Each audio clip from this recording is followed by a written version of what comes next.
Hang on a minute. All right, we're reviewing your selected problems. You kind of go in order. We should be able to do at least the top three that everybody selected, and then we'll hopefully be able to do more. Number two on the list is Q of x equals 2x to the fifth minus 18x to the fourth plus 40x cubed.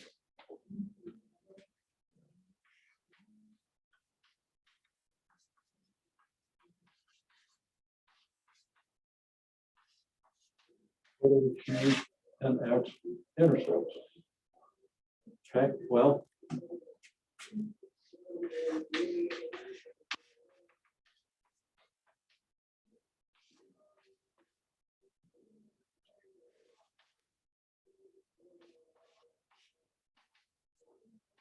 Q 0, 0. Q intercept occurs when x equals 0. So you have your graph of Q versus x. The Q intercept is a point on the Q axis, and that occurs when x equals 0. You plug in x equals 0. All these are 0, so you get 0. You need to be careful about their volume. From there. Playing these videos. Okay. As I said, as long as it isn't music, we're safe. Now, there's your Q intercept, your X intercept. Q equals 0. So,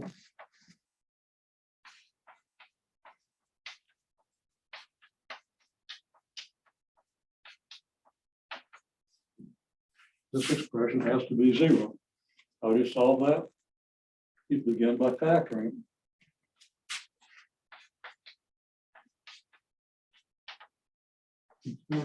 First of all, we should be able to factor out x cubed.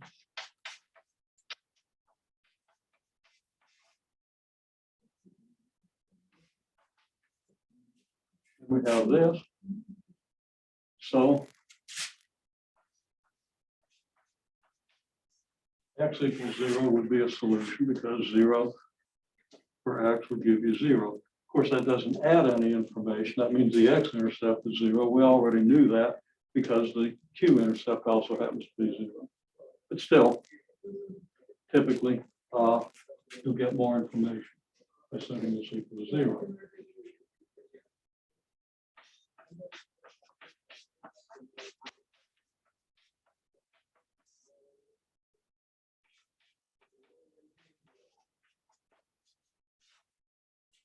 And this is equal to 0. That's a quadratic equation, so you can solve it. It might not be a solution. Kind of thinking maybe there is or isn't. And I'm thinking isn't. Square of 18 is 324. Minus 4 times 2 times 40 is 8 times 40, which is, how about that, 320. Over 2 times 2. Okay, let's make sure. 8 times C would be 80, and 4AC would be 4 times that, 320. So I guess I must have designed this that way. I don't remember how I designed the problem. So that's 18 plus or minus 2. That's 324 minus 320 is 4, right? Square root of 4 is 2 over 4, which equals 18 halves plus or minus 1/2. 18 halves being 4 1/2. So if this is 4, well, you're going to get 4 or 5. That should be 18 over 4 plus or minus 1/2. So this is going to be 5 or 4. So when x equals 4, you got a 0. When x equals 5, you got a 0.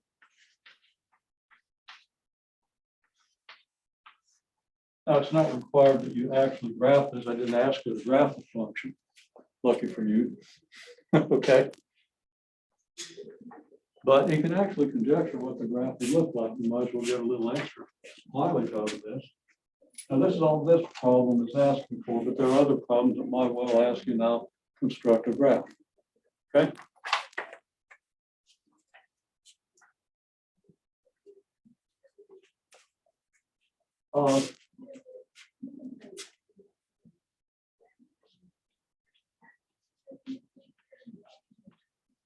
And behavior.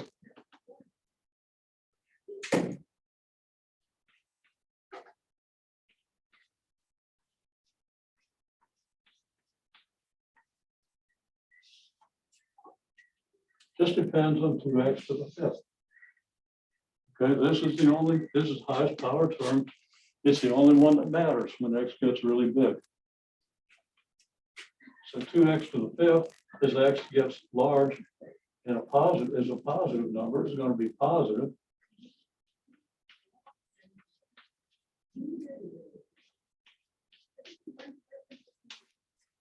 And as x gets large in the negative direction, 2x to the 5th is going to be negative. It's going to be really big, much bigger than either of these other two terms, even though the other terms are also big. So you have your far left and far right behavior. Your end behavior is going to be this and this. So your graph is probably going to look something like this. So just a little reminder there. Okay, well, that's number 2. Number 3. Now, this is something we haven't done a lot of in class.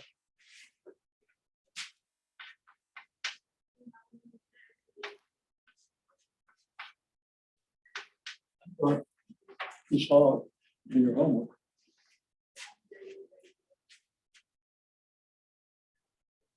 And I'm going to do a slightly different problem.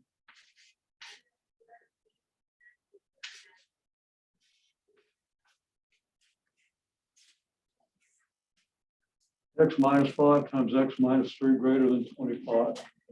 Okay. The one you had was x minus 5 times x minus 5 greater than 25.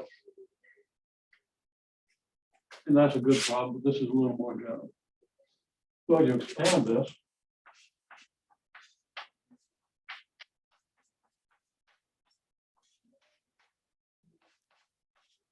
Then you arrange it in the standard form of a quadratic. And then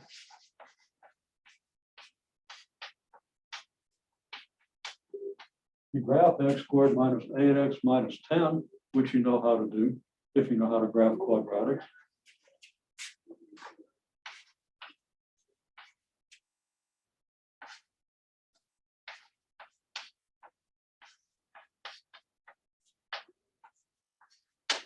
And see where it's greater than 0. Once you have a graph, it's easy to see where it's greater than 0.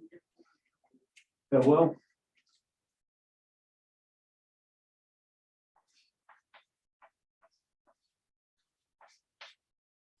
and I'm not even going to say I'm using a quadratic formula. That's what I'm doing. Right, zeros are going to be at 8 plus or minus the square root of 64 plus 40 over 2. Approximately equal 8 plus or minus 10.2 over 2. We get approximately 9.6. And if I make an arithmetic mistake, which is likely at some point, probably likely at several points, you can correct it. This is how it's calculated, right? Or negative 0.6. So your graph going to have zeros at 9.6 and at negative 0.6.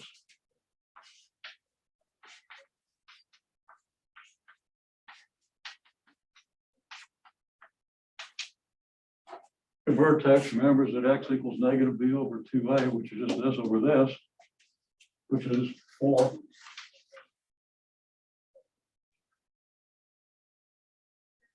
And now I've got a 8 minus 2.2. 0.6 probably isn't right. 8 minus, that's negative 2.2. That'd be negative 1.1. I told you I'd make an arithmetic mistake. I'm just going to call that 1.1, negative 1.1.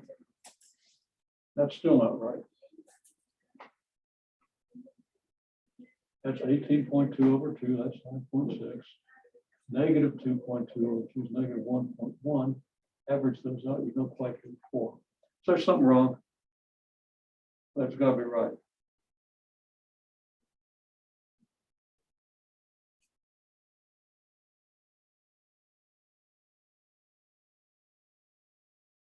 I'm not going to obsess over it.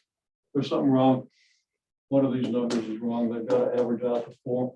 This 4 has to be in the middle. And it's pretty close, but it's not quite right. And now here's your line x equals 4. And then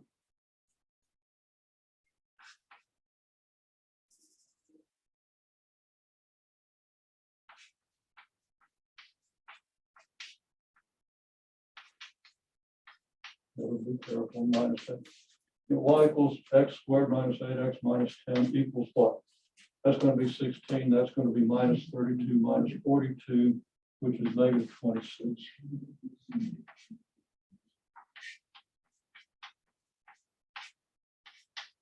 Okay, well, that's enough to graph, but we could also calculate the y-intercept, which would be at negative 10, and that's reasonable. In any case, the graph looks like this. And this graph represents the value of this expression. We want to know if this is greater than 0. That's going to be greater than 0 along this part and along this part of its graph. So it's going to be greater than 0 for x values to the left of negative 1.1 or whatever number you get if you do it right, and to the right. So now we can see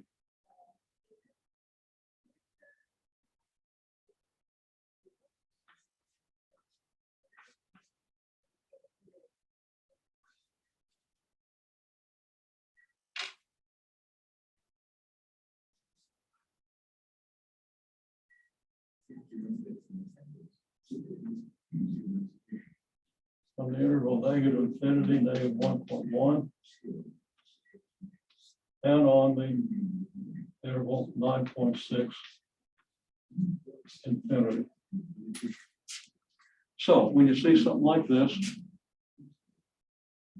you get a 0 over here, so you got a quadratic function, and you determine whether it's where it's greater than 0, where it's less than 0, by simply constructing its graph. Okay? Then use common sense. Where is this expression greater than 0? Well, where the graph is above the x-axis. Where is that? Well, from this 0 to the left and from this 0 to the right.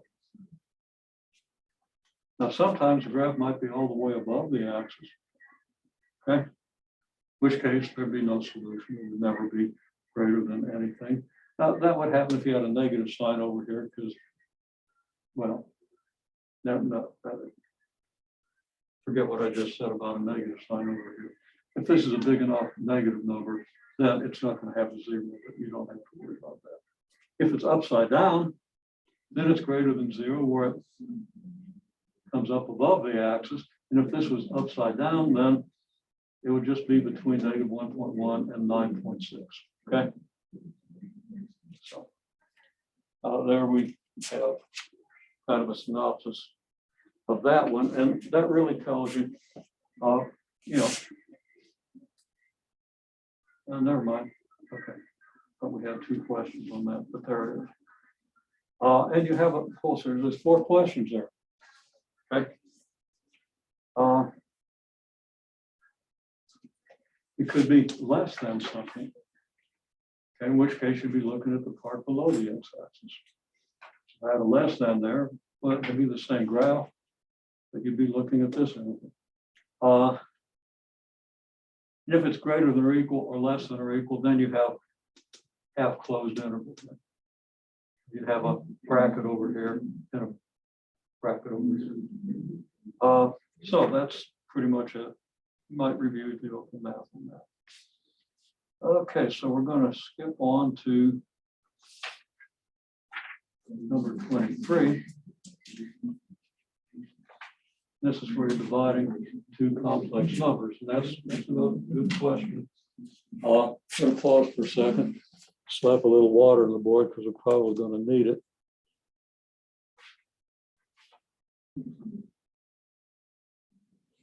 Okay, now we're going to look at problem number 23. This is pretty straightforward if you remember what to do.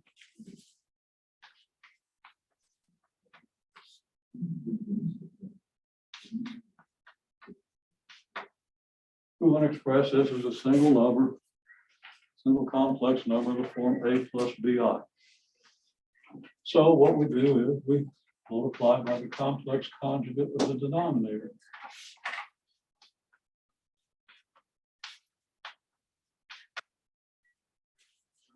What's that do? Well, let's see. Gives you x minus 2i and x minus 3i in the numerator, x plus 3i, and x minus 3i in the denominator. If we use the distributive law, I'm going to write out the detail. You're going to get up here x squared minus 5i plus 6i squared. In the denominator, you're going to get x squared minus 3ix plus 3ix minus 9i squared. And the distributive law is very straightforward here. Well, negative 3ix and plus 3ix add up to 0, and the I squared is negative 1. So you don't have any complex numbers in the denominator. It's just real numbers. It's just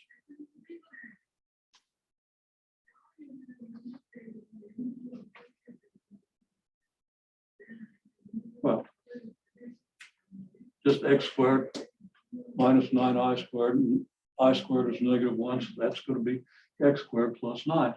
The numerator is still going to have the 5i in there. And this then equals x squared minus 6 minus 5i. Remembering that I squared equals negative 1. Why? Because I is the square root of negative 1. And that's going to be x squared plus 9. This is in the form x squared minus 6 over x squared plus 9 minus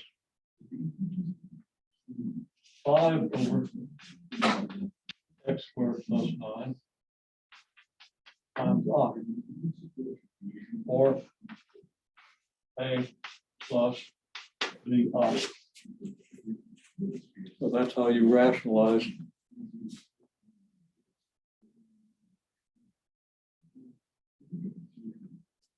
essentially rationalize to do a division of 2 complex quantities.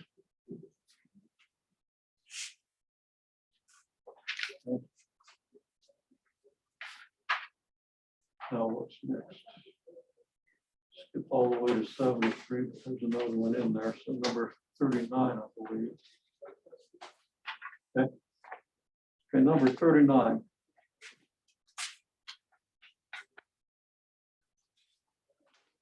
Now, if you look at that, you see we have a series of x values and a series of y values. So We can write that as a table. Now I'm going to write it as a linear table so we don't use up too much board space. The x values are 2.1, 6.3, 10.5, 11.9. Y values are 2.3, 9.2, 73.6, and 294.4.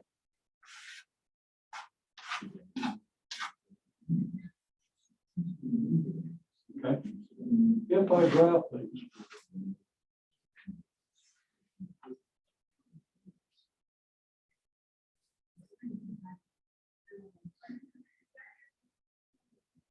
I wish I put my y-axis further to the left. Okay, so if 10 is here, then 5 would be here, 2, 1, 2, 3, 4 would be like here, 5, 6, 7, 8 would be like here, not very accurately done. 2.1 would be about here. And 6.3 would be about here. 10.5 would be about here. And 11.9, well, here would be 11, here would be 12. 11.9 would be about here. These are our 4 x values. Now we have a little problem with the y values because this y value is over 100 times as big as this, and that's kind of hard to squeeze into a graph, right? So what we do is we start with maybe 300 up here. And then here's 200. And there's 100. Not done particularly well. Do it a little more careful. Let's just move now. Okay. So at 11, you get something close to 300, 294.7. Here's your point here. At 10.5, you got 73.6, and that's all the way down here already.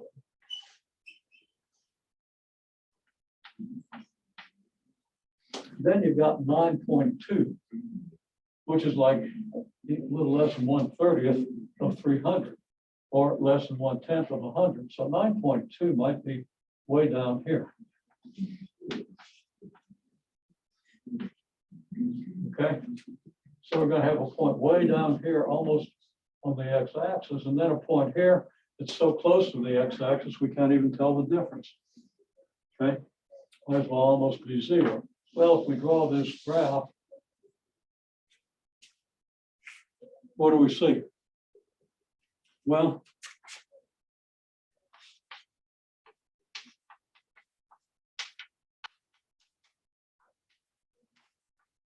it really ain't linear.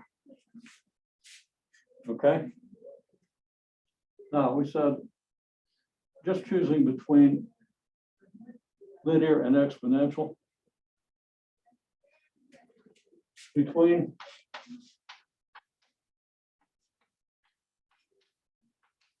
linear and exponential,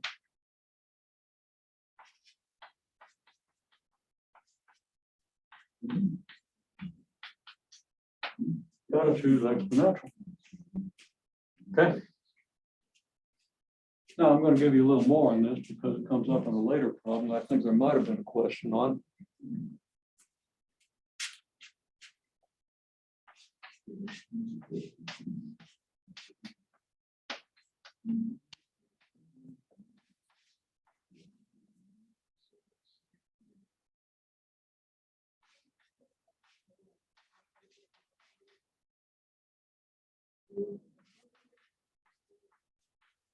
It's exponential, log of y versus x is linear. And if you want to because,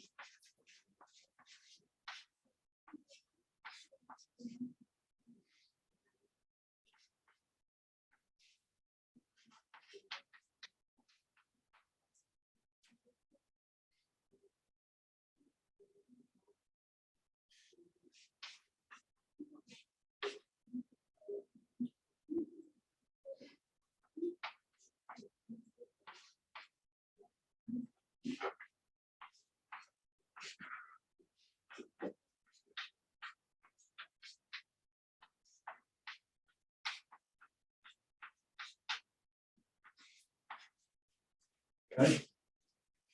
Because log of b to the x is just x log b by your rules, which is log b times x, which is the way I'm a little more used to seeing it. It's just a constant multiple of x. And that's linear. Now, whether you understand that or not, you could then make a table of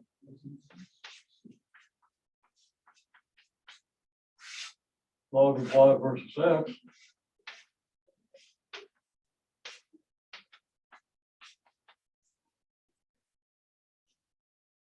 Okay. Log of 2.1 is about 0.4. Log of 6.3 is about 0.7, I think. Log of 10.5 is just pretty close to 1. Log of 11.9 is maybe 1.2. Now, those are just estimates. You can write it out in your calculator. I could be off by a tenth on any of these. Then if you graph this,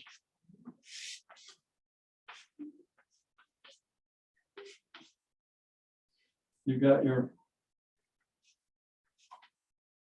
11.9 here, your 10.5 here, your 6.3 would be maybe about here, and your 2.1 would be about here.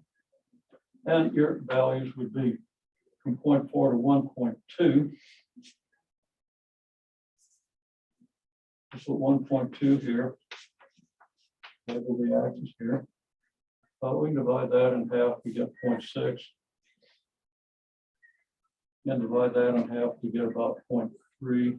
And here would be 0.9. Now you do that carefully and label everything. But we would get 0.4 for this, so that'll be about here. We would get 0.7 here, 0.7 be about here. We get 1 here, so 1 would be about here. And we get about 1.2 here.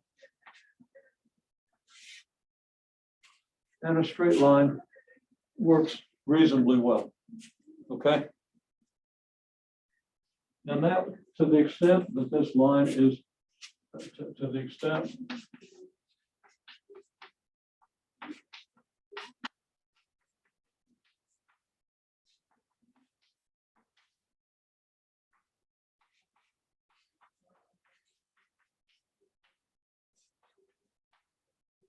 that a straight line fits the data, y is an exponential function of x. That's one of the last things you see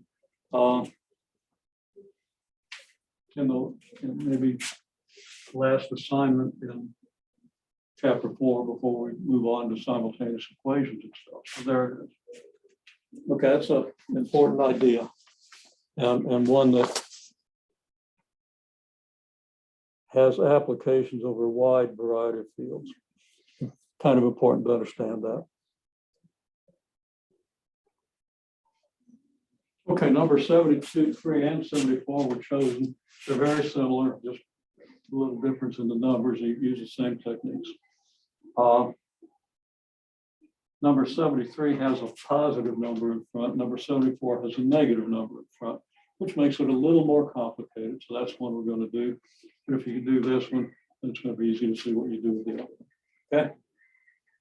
So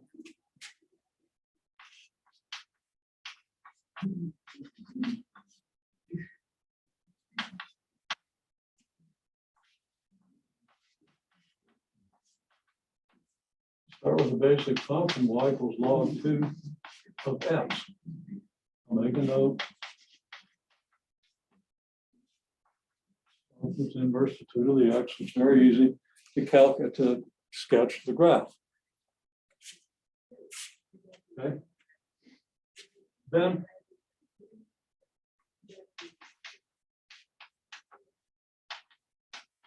you multiply by -2. Now that's a vertical stretch and a reflection.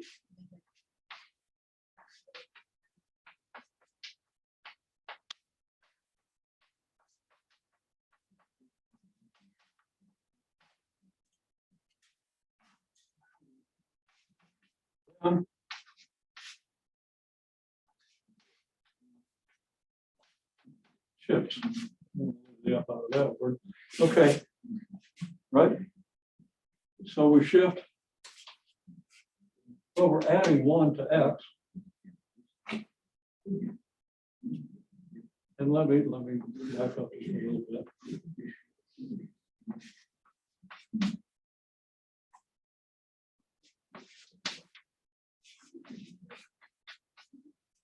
If we multiply by -2, we get -2 log base 2 of x, so y gets multiplied by -2. Okay, please check masks.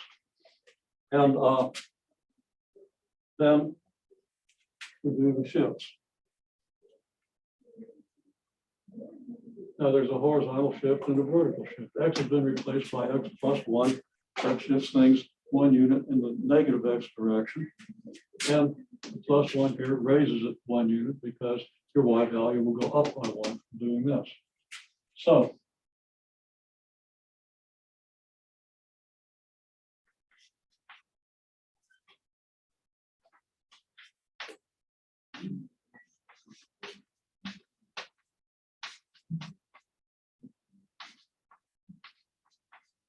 so plus 1 horizontal shift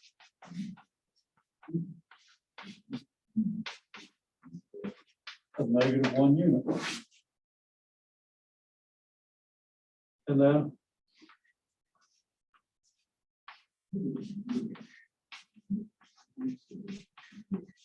add 1 to your y value. Well, after the horizontal shift, you get -2 log base 2 of x plus 1. You add 1 to your y value.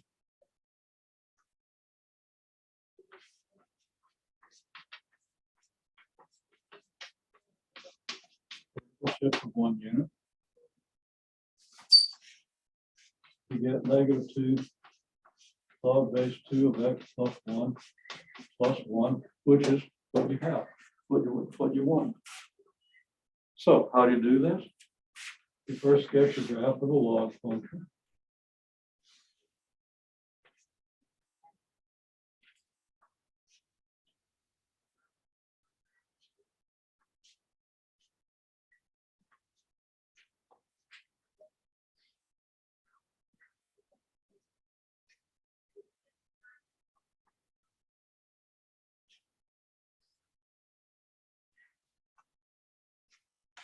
And here's -2.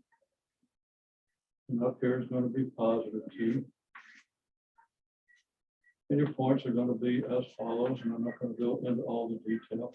Here's 3, here's 4.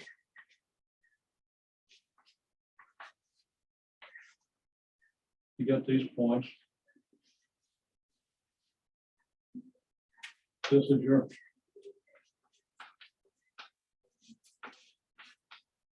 y equals log base 2 of x. You multiply all these values by -2.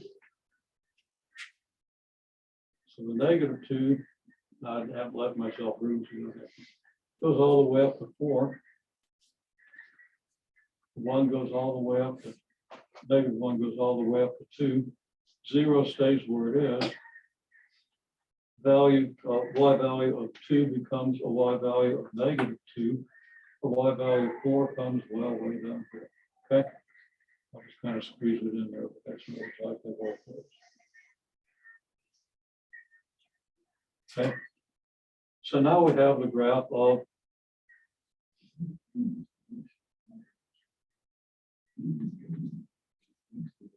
y equals -2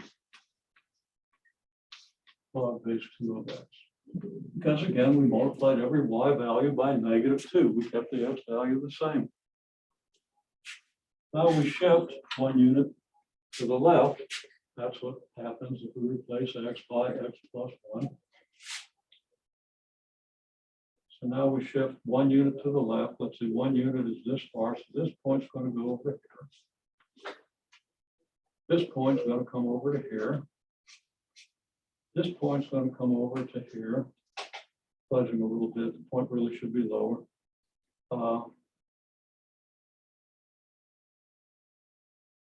Then this point will come over here.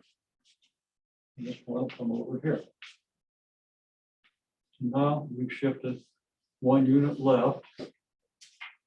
Use your imagination and pretend that all my units were the same. Okay, and we've got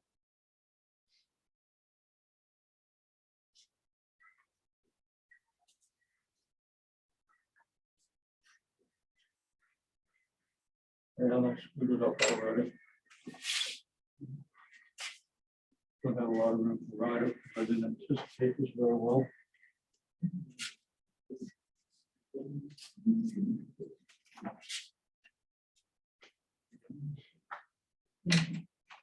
Color. Keep not wanting to put the -2 in there. -2.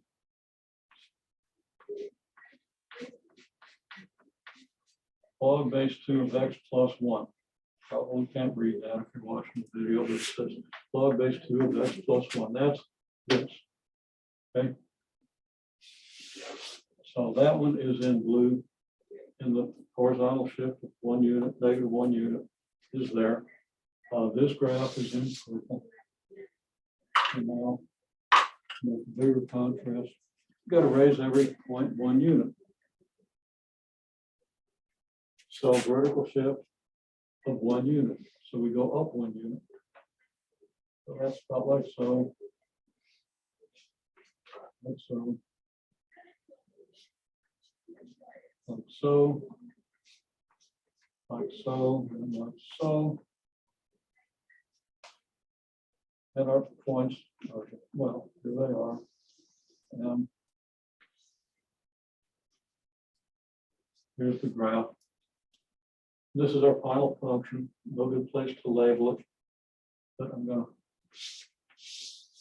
do this. I'll draw an arrow.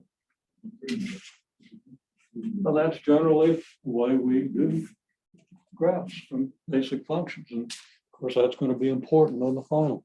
I guarantee you, you're going to have to do that at least once. Okay.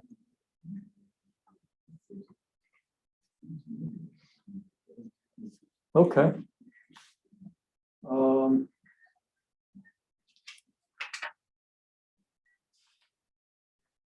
No, we haven't skipped anything, have we?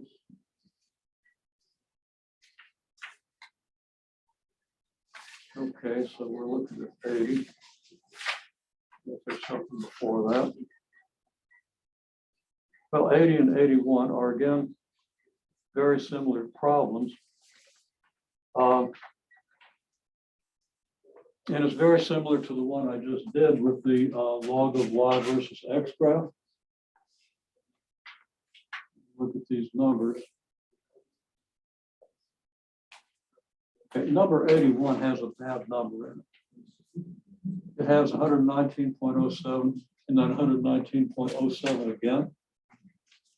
So that's going to have to be correct. That would not be right.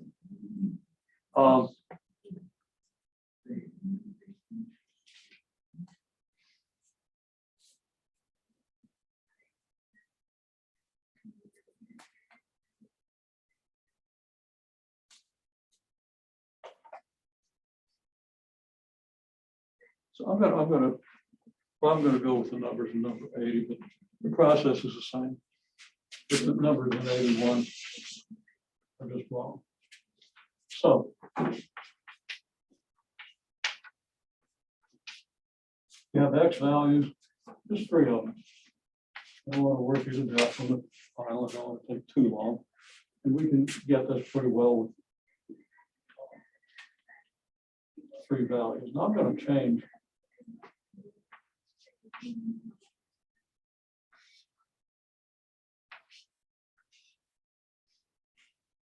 the numbers. This number was originally 16, but now it's 12. So that's a little different.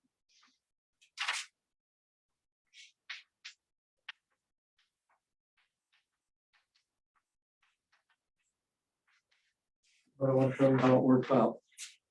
Now I ask you to do log y versus log x, which is semi-log.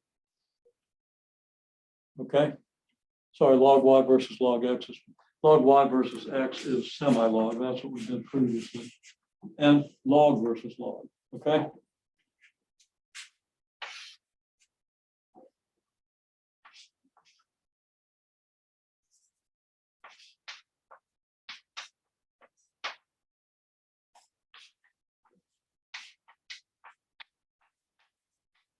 Semi-log is log of y versus x. So we take our table. And x doesn't change. It's 3, 5, and 7. Now y, I'm calculating log is about log of y is about 2/3. Between 0.6 and 0.7. And then it's pretty close to 2/3. Wait a minute. Oh. No, it's pretty close to 1 here. It's about maybe 0.9 here. And here it's maybe 1.2.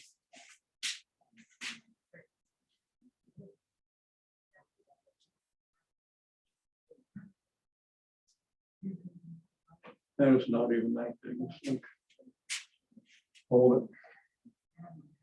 Third power.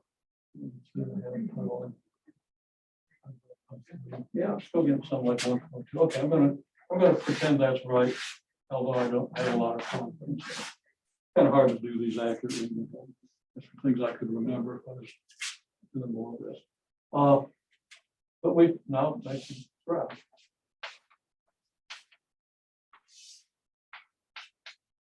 Log of y versus x. Well, 3 is here, 5 is probably here, and 7 is here. Not very good. These numbers should all be a little more to the right, but it's not going to make a huge difference. Okay, the log of y goes up to 1.2. 0.6 would be about here. 0.9 would be about here. So we have 3.6, 5.9, and 7, 1.2. And the graph looks something like this. Now, since these points should have been further to the right, I'm going to draw it as it probably should have been.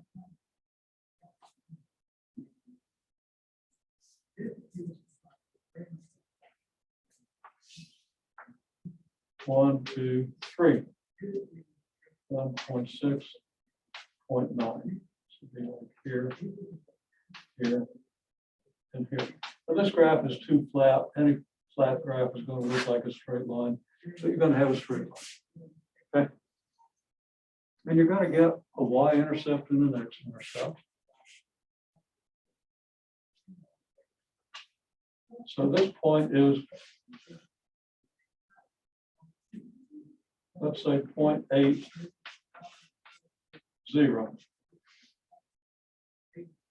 And your slope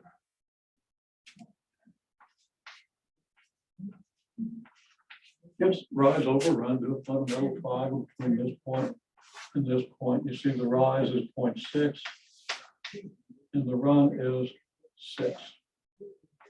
Slope is about 0.1.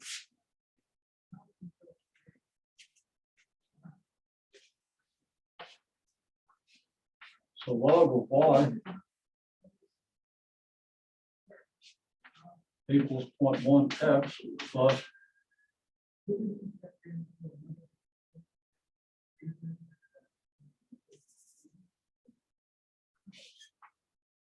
okay. Straight line. Got the x-intercept, not the y-intercept. We could estimate the y-intercept just as well. It would be -0.2, maybe 1. But we're going to say that's 0.1 times x minus 0.8, so that y equals 10 to the 0.1 times x minus 8.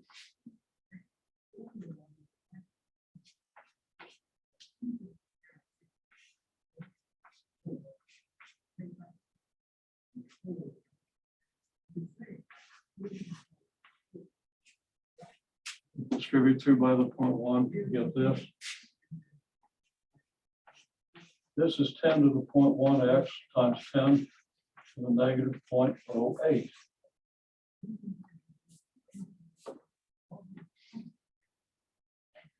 This is approximately 10th root of 10 square root of that.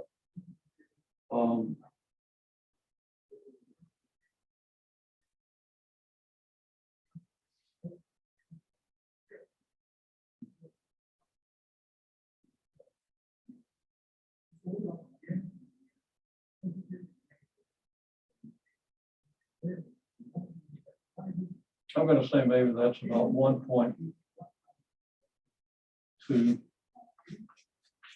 times 10 to the 0.1x. So that's the whole process. You draw this graph. This is the equation of a linear function. You have y-intercept here, this slope, x-intercept here, slope here. You get this equation.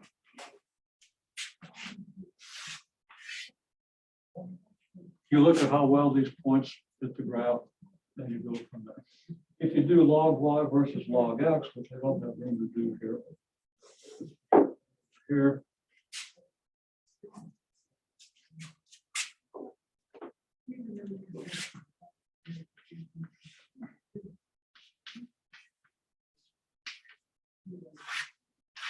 Okay. Your logs of these numbers are like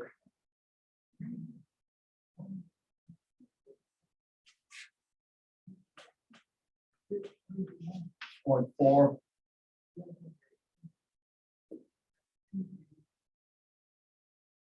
0.6,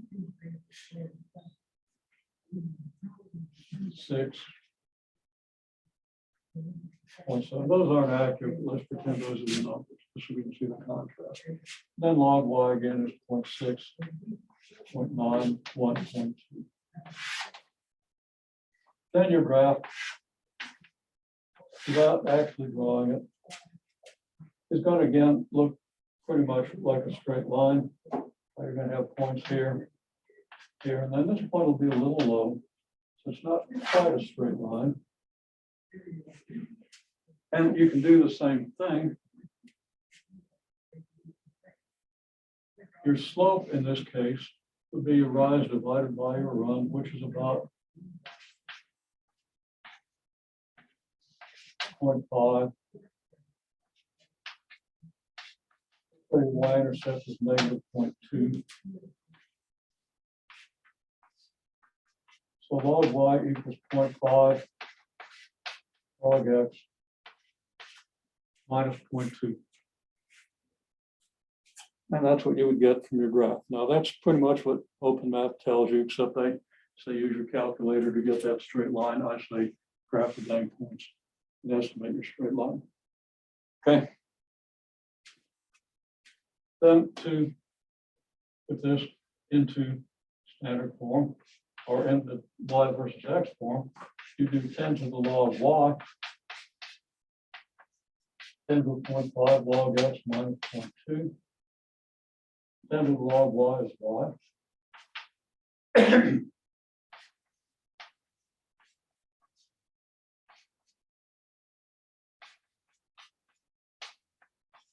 And you have 10 to the 0.5 log x times 10 to the negative 0.2.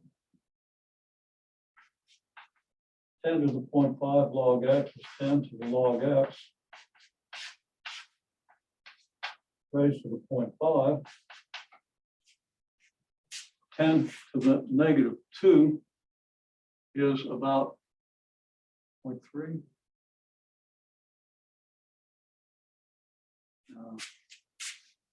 My brain isn't working here. Anyhow, you can do that, and it's not going to be 0.3. It's going to be like 0.1. And no faith in that estimate. 10 to the log x is x. So this is x to the 0.5.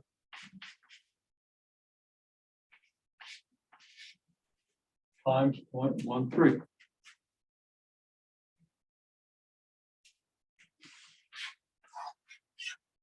Okay, well,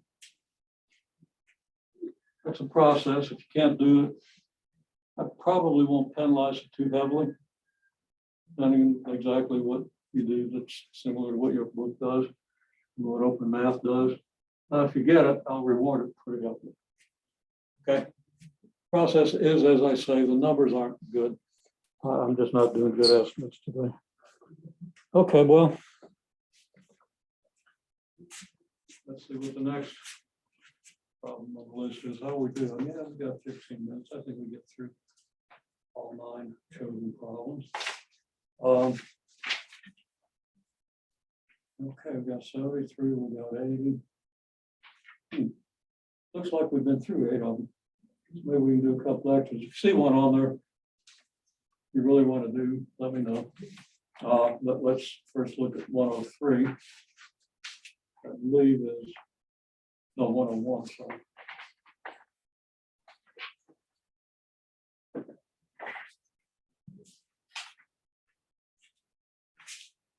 Okay, I know I'm going to do little rooms, so I'm going to start out with a small board. And I'm glad somebody else does it.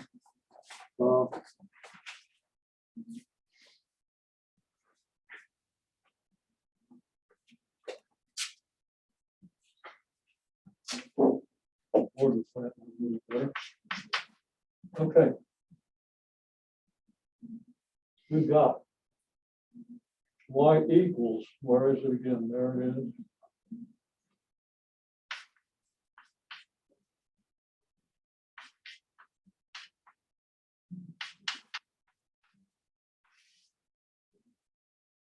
Here we got this over x squared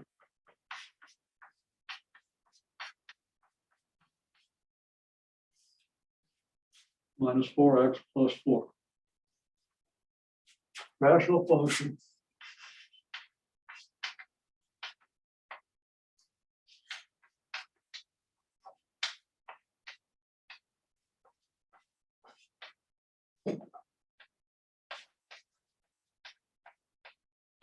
And to solve this, we want to find the zeros of the numerator and the denominator. Okay.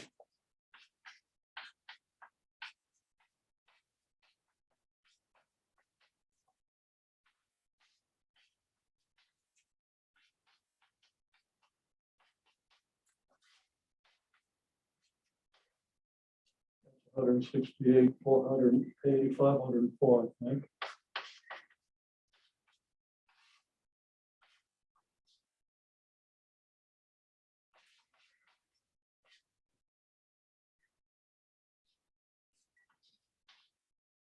Okay, so that would be 669, which is pretty close to the square of 669 is pretty close to the square of 676, which is 26.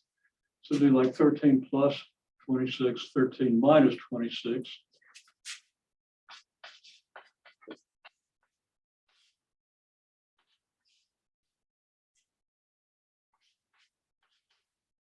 (13 plus 26 is 39. Divide by -6, you get -6.5 approximately. Or 13 minus the square root of 26 would be -13 over -6, which would be plus 2.2, 2.16. Okay. So those are zeros of your numerator. That's zeros of the numerator.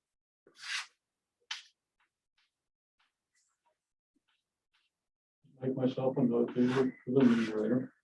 Now for the denominator, it's easier.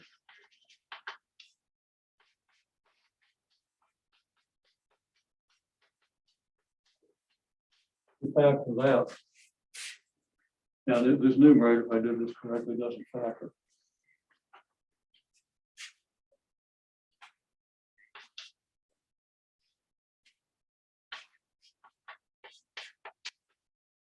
And your denominator zeros if x equals 2. So now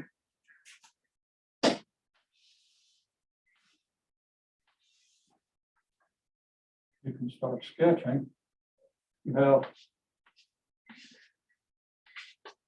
negative 6.5 and 2.2 are where your numerator is 0. Your denominator is only 0 when x equals 2, so the zeros of your numerator don't match up with the zeros of your denominator, which means these are the x-intercepts of your graph. So these are both x-intercepts.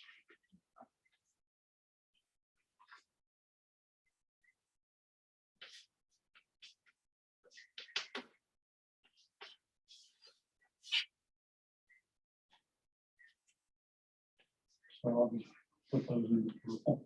Means your graph has to go through these points. Now, denominator is 0 if x equals 2. And if the denominator is 0 and the numerator isn't, that means as x approaches this 0, as x approaches 2, the quotient is going to either blow up in the positive direction or the negative direction. Because when you divide by tinier and tinier numbers, as x approaches 2, this denominator gets tinier and tinier because of this. Okay, you're stuck with vertical asymptotes.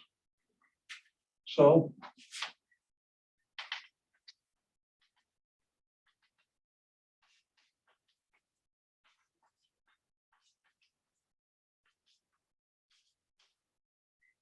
x equals 2 is a vertical asymptote. Careful with my equal sign, it always looks like there's a negative there. Okay. Then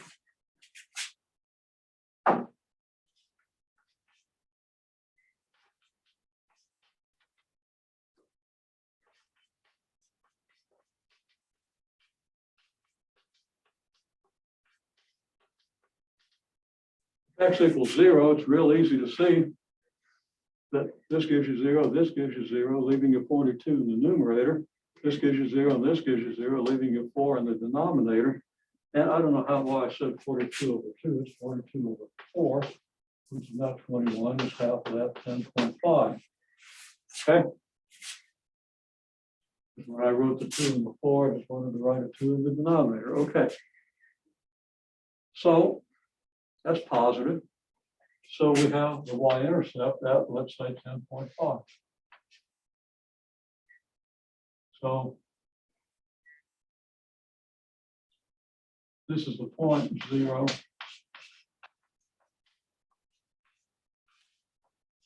10.5, the y-intercept.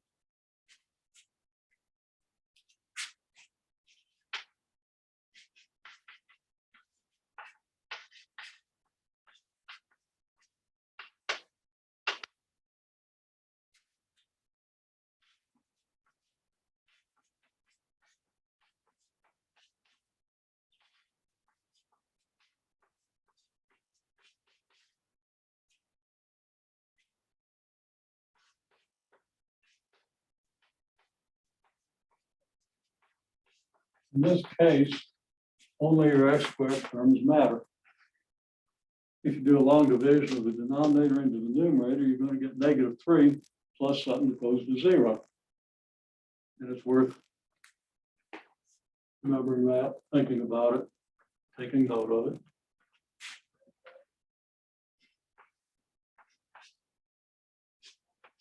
So for big X, y approaches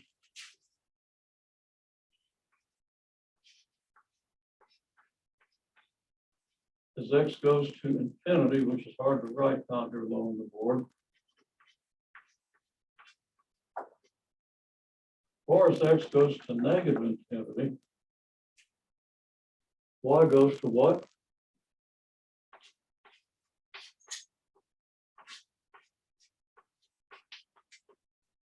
Y goes to -3. So now you have a horizontal asymptote.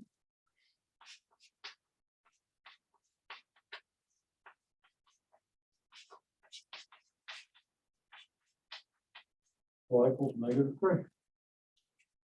So let's say 10.5 is up here, -3 would be about here.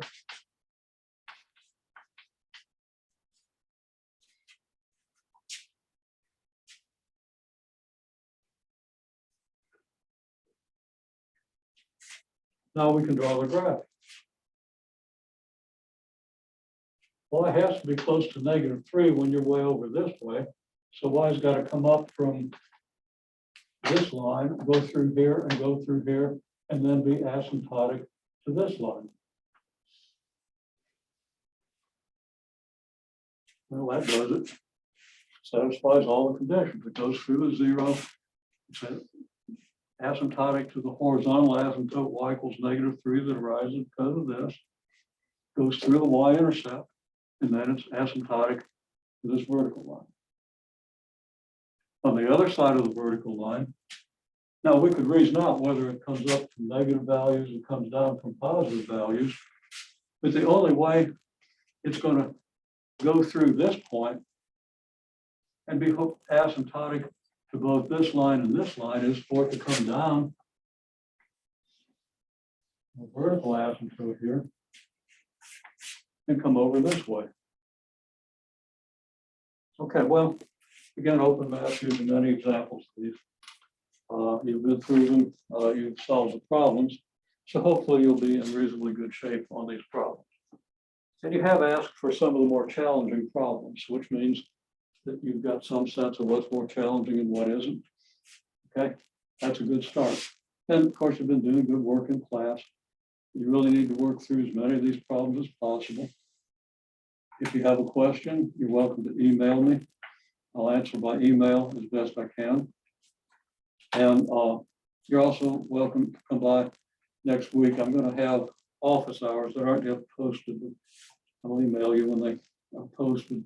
Roughly midday, a little before noon, a little afternoon, for about 3 hours.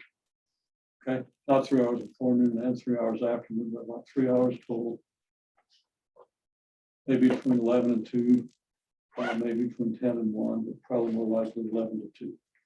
A couple of things I've got to work around, a couple of meetings that haven't yet been scheduled, which is why I don't know exactly when they'll be, but that's the general idea. Okay. If you want to make sure I'm going to be here at a time, email me and we'll set up an appointment. Glad to go over anything. Fair enough?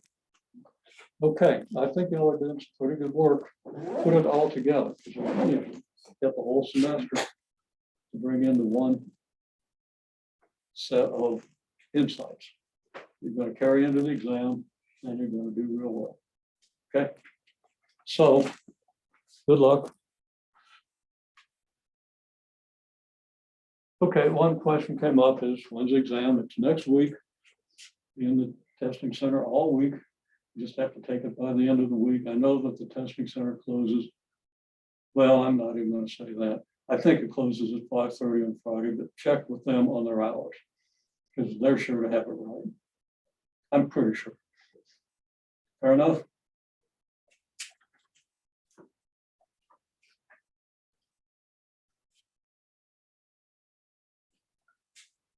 Okay, everybody's gone. And I'm not glad about that, but it works out today. But there were a couple other questions after class. One was, what about those assignments that are due on December 31st?